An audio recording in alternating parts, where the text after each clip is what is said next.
नमस्कार, सरस्वती भंडार YouTube channel पर आपका स्वागत है।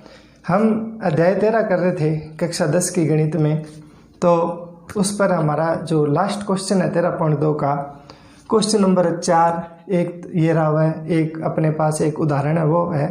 तो ये अब अपन कंप्लीट करते हैं इसको आज।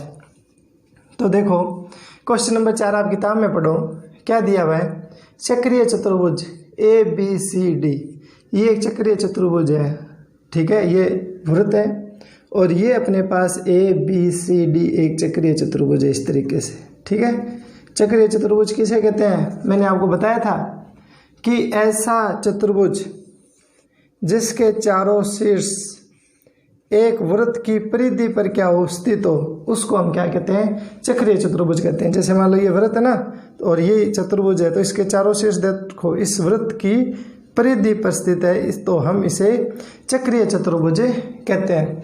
तो चक्रीय चतुर्भुज ABCD में विकर्ण AC, ये वाला विकर्ण AC C कोण को क्या कर रहा है, समद्विभाजित करता है। समद्विभाजित का मतलब है कि ये इस कोण को दो बराबर भागों में बांट रहा है। तो मैं इसका नाम दे देता हूँ कोण 1 और इसको मैं नाम दे देता हूँ कोण 2, ठीक है ना। इसको मैंने नाम दे दिया कोण 1 और कोण 2। तो हमें दिया हुआ क्या है, दिया है तो हमें ये दे रखा है कि ABCD एक चक्रीय चतुर्भुज है, चक्रीय चतुर्भुज है तथा, ठीक है, तथा विकर्ण AC C कोण को समद्विभाजित करता है, समद्विभाजित करता है। अर्थात हमें यह दिया है कि एक कोण दो कोण के क्या है, बराबर है। ये हमें दिया हुआ है 1 और 2 बराबर है। अब आगे देखो, सिद्ध कीजिए। इसके बाद हमें ये बात सिद्ध करनी है, तो हम यहाँ लिखते हैं सिद्ध करना है। टू प्रूव, क्या सिद्ध करना है, ये गिवन था। टू प्रूव क्या सिद्ध करना है, हमें ये सिद्ध करना है कि जो विकर्ण BD है, कौन सा विकर्ण, ये वाला विकर्ण BD, ये बिंदु ABCD से गुजरने वाले वृत्त के बिंदु A पर, इस बिंदु A पर स्पर्श रेखा, ये जो स्पर्श रेखा है इसके क्या है, ये समांतर है। मतलब ये जो विकर्ण है BD, ये वाला विकर्ण BD है, हमें ये सिद्ध करना है कि ये इसके क्या है, समांतर है। किसके, PQ के।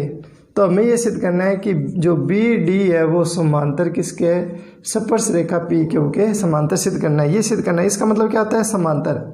तो हमें ये सिद्ध करना है कि ये जो BD है ये समांतर है, किसके है, PQ के क्या है, समांतर है। ये बात हमें क्या करनी है, सिद्ध करनी है। तो इसके लिए हम सिद्ध क्या करेंगे, तो सिद्ध करेंगे कि ये जो हम लिखते हैं ना, सिद्ध करेंगे कि ये हमें केवल समझने के लिए, ये हमें पेपर में लिखने की आवश्यकता नहीं है। इसके लिए हम क्या सिद्ध करेंगे, तो आपने देखो एक 9th क्लास में एक प्रमेय पढ़ी थी कि जैसे मान लो ये एक रेखा है, किरण है, और एक ये रेखा है, ये दो रेखा है और इनको एक तिर्यक रेखा काट रही है, इनको एक क्या है, तिर्यक रेखा काट रही है।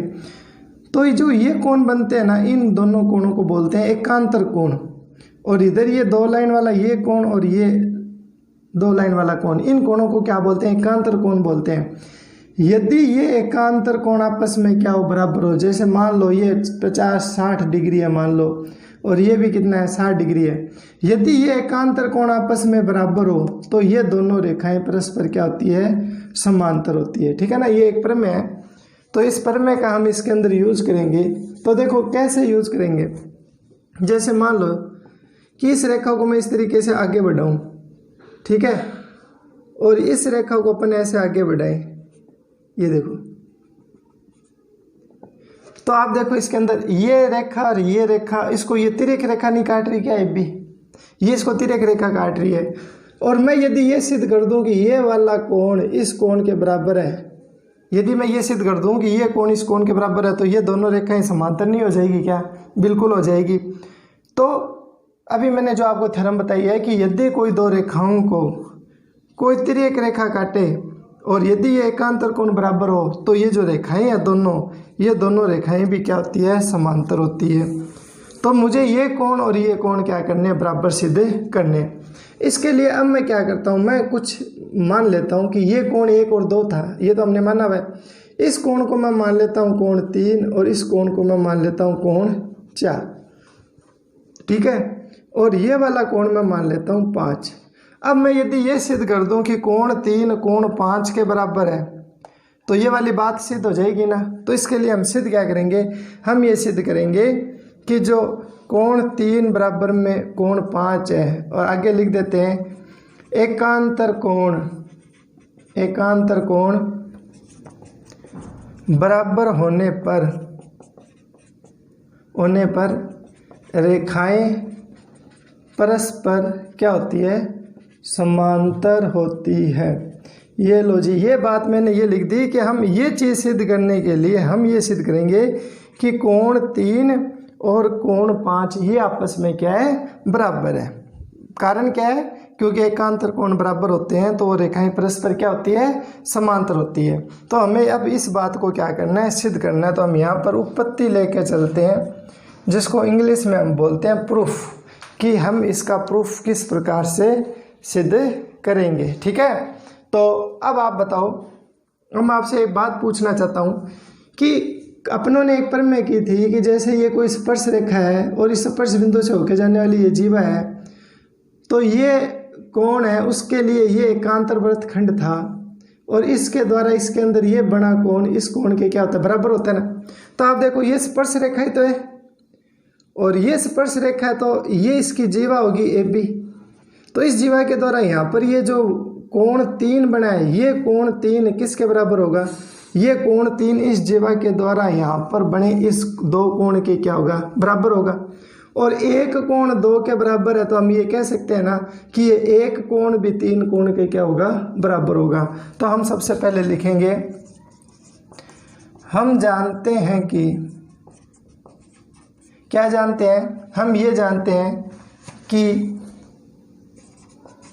जीवा AB व स्पर्श रेखा PQ के मध्य बड़ा कोण एकांतर वृत्तखंड में बने कोण के क्या होता है, बराबर होता है ना। तो मैं अब ये वाली बात यहाँ पर लिख सकता हूँ। क्या बात लिख सकता हूँ मैं ये बात लिख सकता हूँ कि जो कोण 3 है वो कोण 2 के क्या है, बराबर है। कोण 3 कोण 2 के बराबर है। इसे देते हैं हम समीकरण नंबर 2। तो 1 किसको देंगे, 1 देंगे हम इसको। अब समीकरण 1 और 2 में देखो, ये एक कोण बराबर है 2 के और ये कोण 3 भी बराबर है 2 के, मतलब ये दोनों कोण 2 के बराबर है। तो 1 और 3 भी आपस में क्या होंगे, बराबर होंगे। तो हम लिखेंगे समीकरण 1 व 2 से हम लिख सकते हैं कि 1 कोण 3 कोण के भी क्या है, बराबर है। इसे दे देना आप समीकरण नंबर 3, ठीक है। मैंने ये बात कर दी सीधे कि ये कोण और ये कोण तीनों आपस में क्या है, बराबर है। अब बात आती है कि ये वाली जीवा देखो इस तरीके से, यहाँ पर ये कोण बन रहा है, तो इस जीवा के द्वारा एकांतर वृत्तखंड में ये कोण के क्या होगा, बराबर होगा। मतलब कोण 4 और कोण 5 क्या होंगे, बराबर होंगे ना।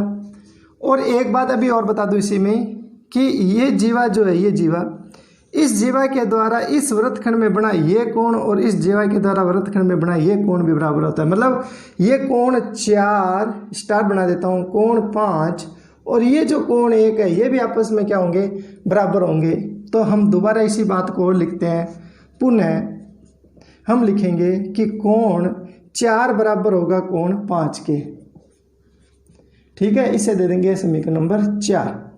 अब यहाँ पर कारण लिखते हैं, क्यों, तो हम लिखेंगे जीवा व स्पर्श रेखा के मध्य बना कोण, जीवा और स्पर्श रेखा के मध्य, मतलब ये जीवा होगी, ये स्पर्श रेखा होगी, इसके मध्य बना कोण जो है वो एकांतर वृत्तखंड में बने कोण के बराबर होता है। इसके क्या होता है, बराबर होता है, ठीक है।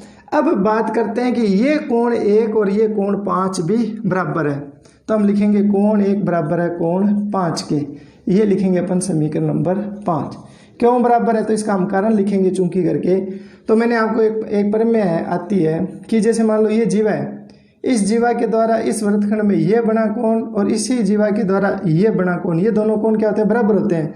तो आप देखो ये जीवा है, इस जीवा के द्वारा यहाँ पे देखो ये कोण बन रहा है और इसी जीवा के द्वारा यहाँ पर ये कोण बन रहा है, तो दोनों कोण बराबर नहीं है क्या, बराबर है ये। तो हम ये लिखेंगे कि जीवा द्वारा एक वृत्तखंड में बने सभी कोण बराबर होते हैं। ठीक है, ये इसका कारण लिख दिया। अब आप समीकरण 4 और 5 में देखो, समीकरण 4 व 5 से अब देखो ये कोण 4 भी 5 के बराबर है और ये कोण 1 भी 5 के बराबर है ना, बराबर है ना। तो हम ये कह सकते हैं कि ये 4 और 1 कोण भी आपस में क्या है, बराबर है। तो हम ये लिख सकते हैं कि कोण 1 और कोण 4 भी आपस में क्या है, बराबर है, समीकरण नंबर 6 से। और हमें सिद्ध क्या करना था, हमें तो ये सिद्ध करना था कि 3 5 के बराबर है। अब बताओ 3 5 के बराबर हो सकता है क्या, बिल्कुल हो सकता है। अब आप इसमें देखो ये कोण 1 है 3 के बराबर है ना, ये कोण 1 तो है 3 के बराबर, 3 बराबर किसके है, कोण 3 तो बराबर है 1 के, ये 1 बराबर है 4 के और ये 4 बराबर है 5 के। ठीक है ना, तो हमें ये तीनों समीकरण लेनी है, 3 4 और 6। तो हम लिखेंगे समीकरण 3 4 व 6 से। मैं आपको एक बार लिख के बता देता हूँ। समीकरण 3 तो ये कहती है कि 3 बराबर है 1 के, ठीक है। ये कहती है कि 1 बराबर है 5 के, 1 बराबर है 5 के। अब आप देखो इसमें अपने को 2 समीकरण बहुत है, 3 और 5, बस 2 ही ले लो, ठीक है। तो 3 और 5 लिख देना, 3 व 5 से, ये लो 2 ही बहुत है। ये 1 और ये भी क्या 1, तो इनकी ये बराबर है, मतलब कोण 3 1 के बराबर है, कोण 5 भी 1 के बराबर है। तो हम लिख देंगे कि कोण 3 भी किसके बराबर है, 5 के बराबर है।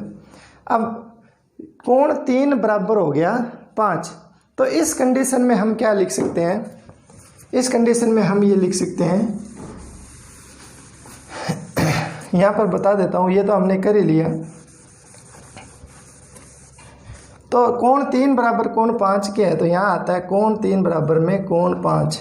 अतः हम ये बात लिख सकते हैं कि ये जो BD है, ये BD समांतर है किसके, PQ के। यहाँ कारण लिखेंगे हम, क्या कारण लिखेंगे, हम ये लिखेंगे कि एकांतर कोण,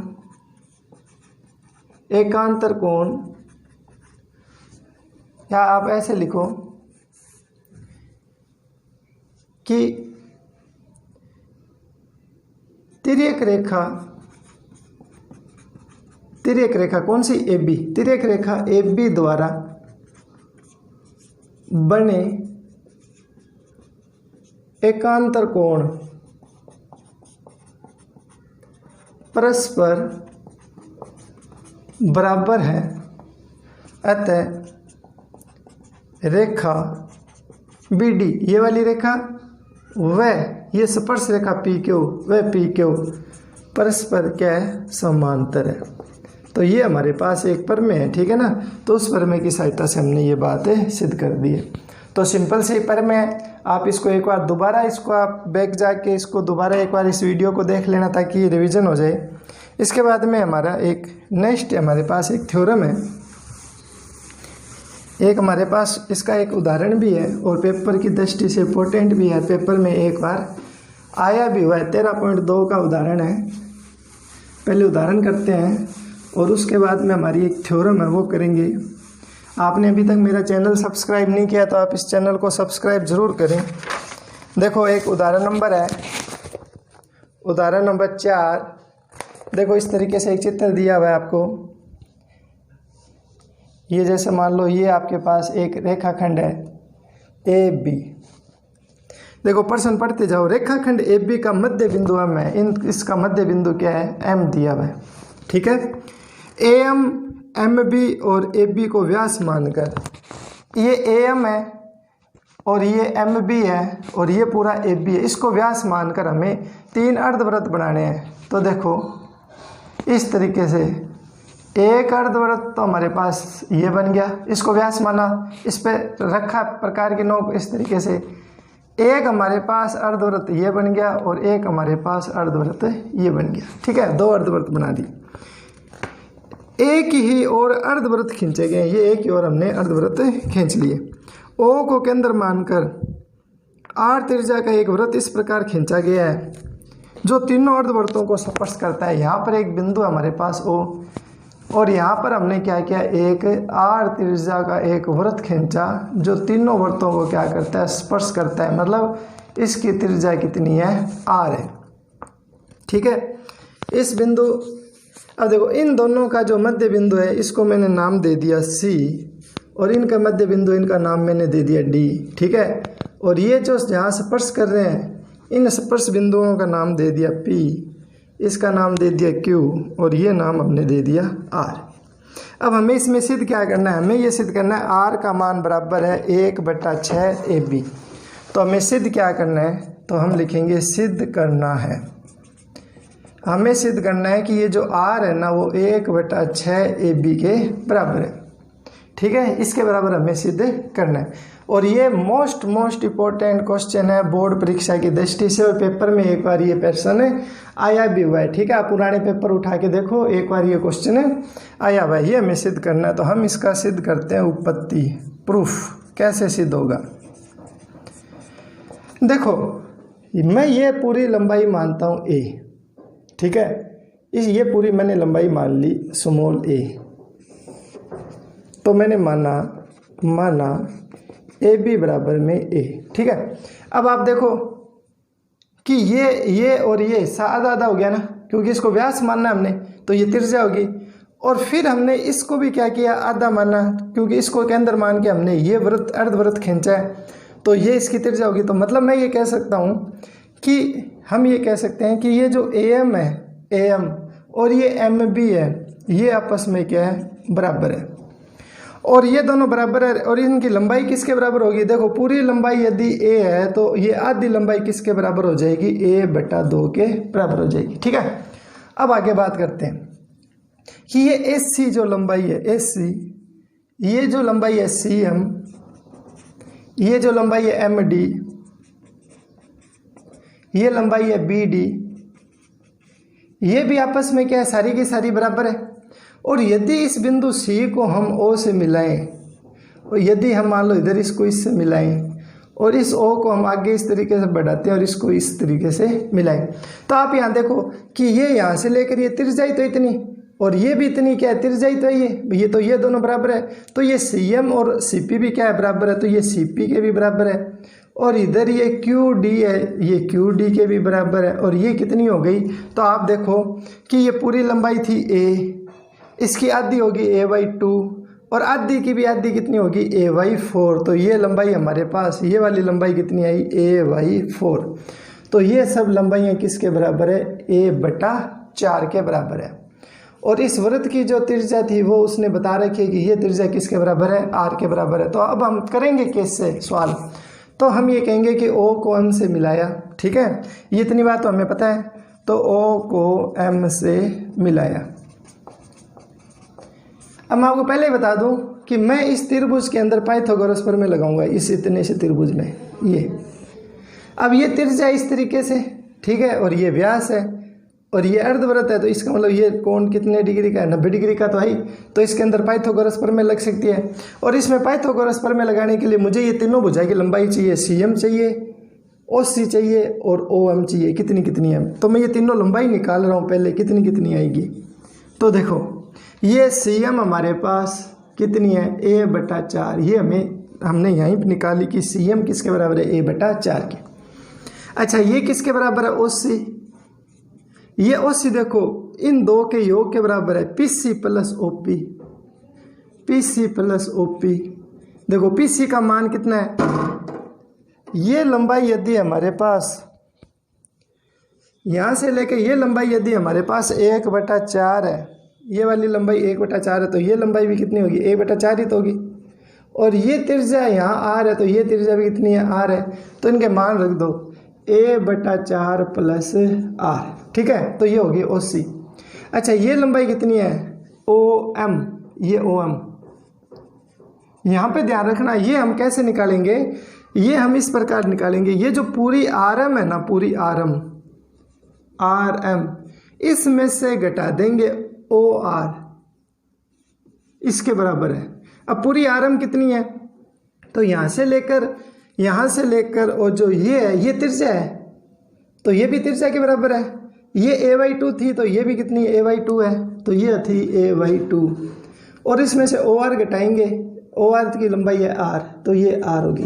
तो हमने तीनों लंबाई निकाल ली, ये निकाल ली, ठीक है, ये लंबाई निकाल ली और ये लंबाई निकाली, तीनों लंबाई लगा ली। अब हम इस समकोण त्रिभुज में पाइथागोरस प्रमेय लगाएंगे, तो हम लिखेंगे समकोण त्रिभुज OM या COM में पाइथागोरस प्रमेय से,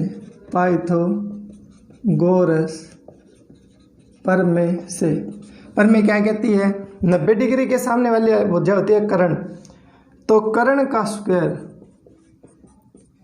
बराबर होता है आधार का स्क्वायर प्लस लंब का स्क्वायर। कर्ण इसमें क्या है, देखो कर्ण है OC, आधार ये मान लिया CM, लंब हो गया इसके बाद OM, ठीक है। अब मान रखो आप OC का मान ये आपने निकाला हुआ है, ये रहा, ठीक है, a/4 प्लस R की घात 2। CM का मान है a/4 की घात 2 और OM का मान है a/2 माइनस R की घात 2। तो हमने ये सारे मान रख दिए, यहाँ फॉर्मूला बन गया a प्लस b की घात 2 का, और यहाँ फॉर्मूला बन गया a माइनस b की घात 2 का। ये दोनों फॉर्मूले लगाने हमें, ठीक है।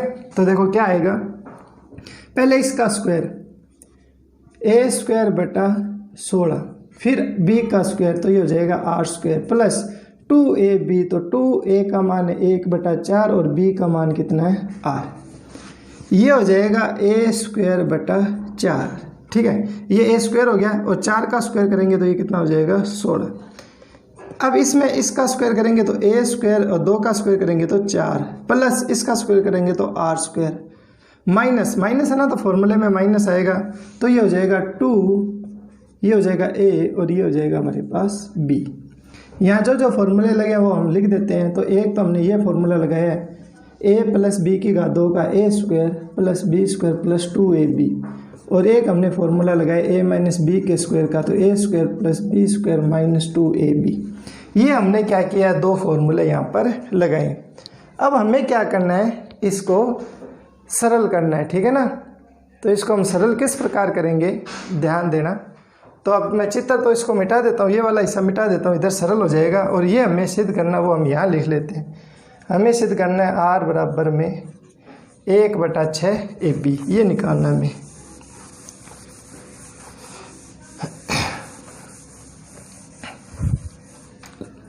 देखो इस 2 से इसको काटेंगे तो कितना हो जाएगा, 2 बार जाएगा, और इस 2 से ये 2 भी क्या हो जाएगा, कैंसिल हो जाएगा। तो अब याद देखो,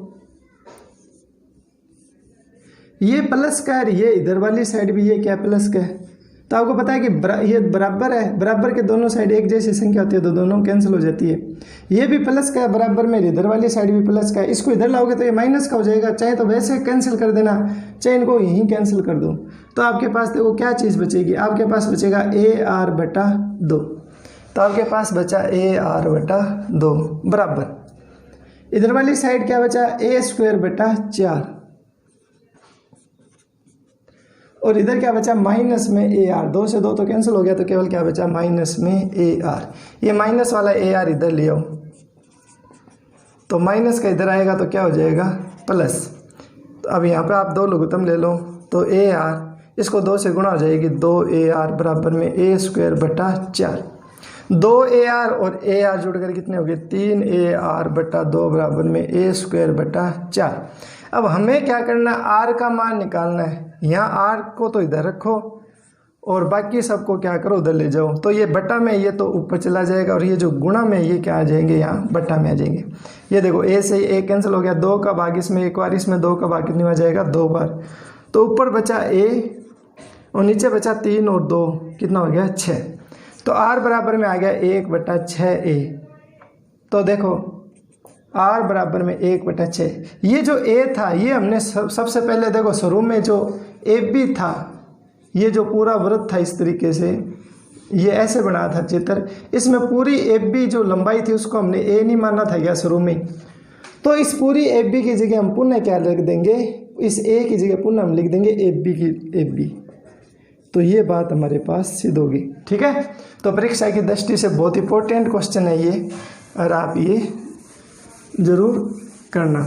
इसके बाद में एक थ्योरम और हमारे पास, बिल्कुल सिंपल सी थ्योरम है, लिखा देता हूँ आपको कि वृत्त के केंद्र से किसी भी स्पर्श रेखा पर जो डाला गया स्पर्श बिंदु को मिलाने वाली जो रेखा आती है ना, वो उसके ऊपर क्या होती है, लंब होती है। ये हमारी परमेय है 13.1, कितनी है 13.1 ये परमेय। परमेय क्या कहती है,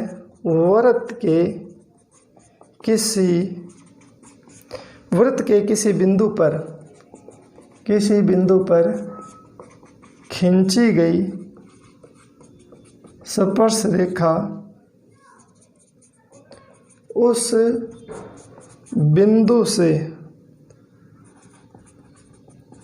केंद्र को मिलाने वाली रेखा, जिसको हम त्रिज्या कहते हैं, पर लंब होती है। पर क्या होती है, लंब होती है। ये थ्योरम हमें करनी है। ये 13.1 थ्योरम है। ये आज हमारा इस जो 13 नंबर प्रश्नावली है उसका लास्ट टॉपिक है। जैसे मान लो ये आपके पास एक वृत्त है, वृत्त के किसी बिंदु पर, ये वृत्त का एक बिंदु है, इसके ऊपर हमने एक स्पर्श रेखा खींच दी। ठीक है, ये मान लो P है, ये स्पर्श रेखा है AB, ये इसका केंद्र है O। किसी बिंदु पर खींची गई स्पर्श रेखा, ये स्पर्श रेखा है AB। ठीक है, उस बिंदु से केंद्र को मिलाने वाली रेखा, ये जो बिंदु है, इस बिंदु को केंद्र से मिलाने वाली जो रेखा है, मतलब ये जो त्रिज्या है, ये त्रिज्या पर ये क्या होती है, लंब होती है। हमें ये सिद्ध करना है कि ये कोण कितने डिग्री का होता है, 90 डिग्री का होता है। तो हमें गिवन क्या है, हमें दिया हुआ ये है कि ओ केंद्र वाले वृत्त के बिंदु P पर स्पर्श रेखा AB है। ये P के ऊपर ये जो स्पर्श रेखा, इसको हमने क्या मान लिया, AB है। O को P से मिलाया, इस O को हमने क्या किया, P से मिला दिया। सिद्ध क्या करना है, तो सिद्ध करना है, हमें ये सिद्ध करना है कि ये जो OP है, ये जो है ये AB के क्या लंबवत है। हमें सिद्ध करना है कि OP लंबवत है AB के। ठीक है, मतलब ये स्पर्श रेखा ये इसके क्या है, लंबवत है। ये हमें सिद्ध करना है। तो हम सिद्ध कैसे करेंगे, ठीक है, तो प्रूफ, उत्पत्ति। तो देखो ध्यान देना कि जैसे मान लो मैंने इसके ऊपर कोई भी बिंदु लिया, आपको बता दूं मैं, जैसे ये कोई वृत्त है और ये इसका एक कोई बिंदु है, तो ये जो स्पर्श रेखा होती है ना, ये केवल इस एक बिंदु के ऊपर ही टच करके निकलती है।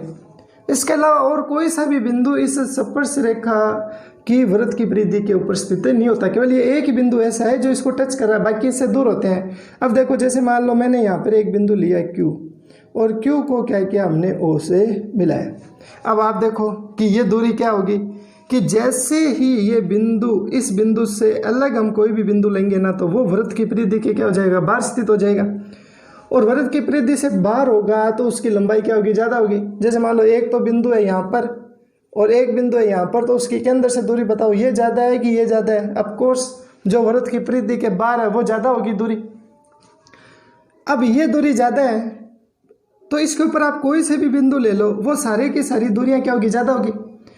और एक आपने बात पढ़ी हुई है कि जो कोई रेखा है और एक कोई बिंदु है, अब उससे सबसे कम दूरी वाला बिंदु कौन सा होगा, तो सबसे कम दूरी वाला बिंदु वही होता है जो इससे क्या होता है, सबसे कम दूरी बनाता है, मतलब सबसे कम लंबाई ये जो लंबवत रेखा है इसी की होती है। तो ये कोण कितने हो जाएगा 90। तो इस तरीके से हमें इस प्रमेय को करना है। तो इसको लिखना कैसे है मैं बता देता हूँ आपको।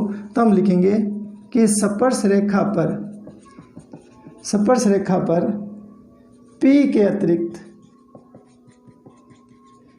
अतिरिक्त कोई भी बिंदु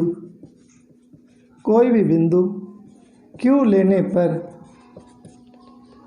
वह वृत्त की परिधि के बाहर स्थित होगा। अतः बाहर स्थित होगा तो हम ये कह सकते हैं कि ये जो OQ दूरी है वो बड़ी होगी, किससे? OP दूरी से बड़ी होगी। ठीक है, मतलब जितनी भी दूरी है, अब कहीं भी बिंदु ले लो, यहाँ बिंदु ले लो, तो वो भी दूरी क्या होगी? इससे बड़ी होगी। तो इसका मतलब हो गया कि सबसे छोटी दूरी कौन सी है? OP है। अर्थात स्पर्श बिंदु को O से मिलाने वाली रेखा की लंबाई सबसे कम है। मतलब ये जो लंबाई है वो लंबाई क्या है? सबसे कम है। इसके बाद में हम एक बात और लिखेंगे। हम ये जानते हैं कि जैसे मान लो कोई भी बिंदु है, उस बिंदु से किसी रेखा की जो सबसे लंबवत रेखा होती है उसकी लंबाई क्या होती है? सबसे कम होती है। तो हम जानते हैं कि किसी बिंदु से रेखा की लंबवत दूरी सबसे कम लंबाई की होती है। जो ये लंबवत दूरी है ये वाली सबसे क्या होती है? कम होती है। और यहाँ पर हमने क्या बात की थी कि इस बिंदु से ये जो OP है ये भी सबसे कम है। और एक हम बात कह रहे हैं कि कोई भी बिंदु उसकी रेखा से जो ये लंबवत दूरी होती है वही सबसे कम होती है। इसका मतलब बात ये होगी कि ये सबसे कम दूरी है ना, ये इसके लंबवत है। तो हम कहेंगे अतः ये जो OP है ना ये लंबवत हो जाएगी किसके? AB के। ये लो, इस तरीके से हमें ये प्रमेय सिद्ध करनी है। पेपर में ये भी प्रमेय एक बार आई हुई है। आज हमारा अध्याय 13 कंप्लीट हो गया है। तो आप इसको ज़्यादा से ज़्यादा अपने दोस्तों के साथ लाइक करें, शेयर करें। और काफ़ी बच्चों ने अभी तक सब्सक्राइब बटन नहीं दबाया, तो आप उसको ज़रूर सब्सक्राइब करें चैनल को। धन्यवाद।